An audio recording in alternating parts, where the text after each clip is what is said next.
Number one, we need to take pride in this community. We've lost our pride. We sell ourselves short. We have a lack of self-esteem about this community. And it starts with little bitty acts, small acts. My second bullet is young guns.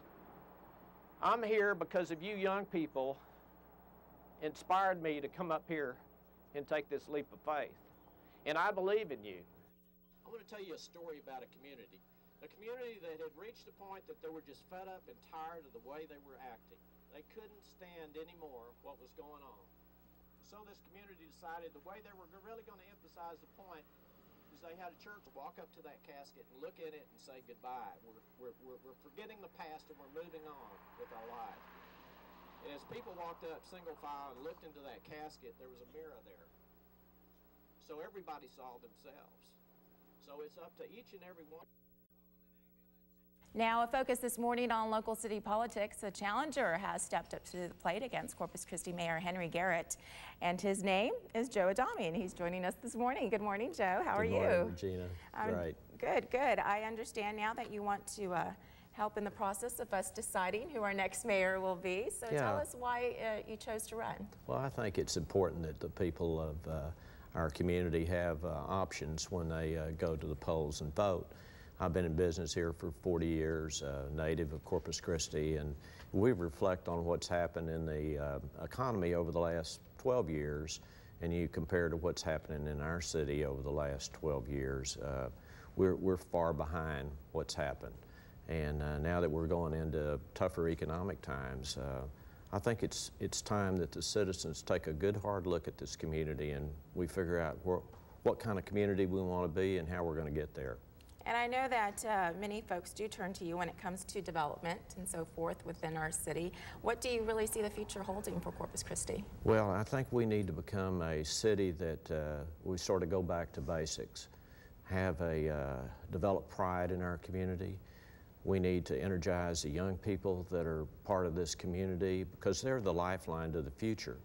Those of us that are over 60 years of age, we're going to need young people to take the helm and start to run with this community in a way that we build tax base, build jobs, and have a quality of life that hopefully our grandkids are around us the rest of our lives. The other two main issues is we need to have a customer service city where whether you're getting a dog tag or you're getting a building permit, you feel like you've been embraced and feel good about the negotiations. And the fourth thing is we need to unite this community. I'm just extremely frustrated time and time again. We keep running into roadblocks because we can't come together as a community and work together. And the other thing too, I noticed your press conference yesterday, you decided on a special occasion. Tell folks about that, if you will. Well, I get a little choked up when I think about this. We picked the site of my grandmother's home. It was built in 1910, and I've got a lot of fond memories of spending time with my grandmother there. And so I thought it was really fitting, rather than inside the city council chambers, let's do it on the side of my grandmother's home that was built there in 1910.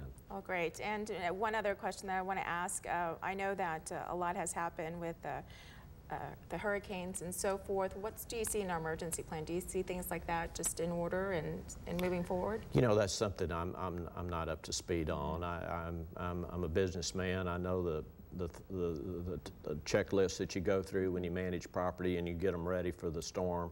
And I would assume it's a much larger scale and coordinating a lot of other things. But, you know, we've got great people there that hopefully can come to the aid if that ever happens. And God willing that, like it's happened in the last years, you know, we've avoided all those direct hits. Okay, well, some issues there that we will definitely focus on as we head into April 4th. And anything else that you want to add before we end the interview? Well, again, I'd like to dwell on that pride of our community, and I challenged everybody there to let's take a good look at how we take care of our homes, how we take care of our businesses. You know, I started picking up trash when I see it in my path, you know, and not waiting for someone else to do it. Let's all need to initiate our own pride in our own ways of moving this city towards a city that we have confidence in and we have a lot of self-esteem in.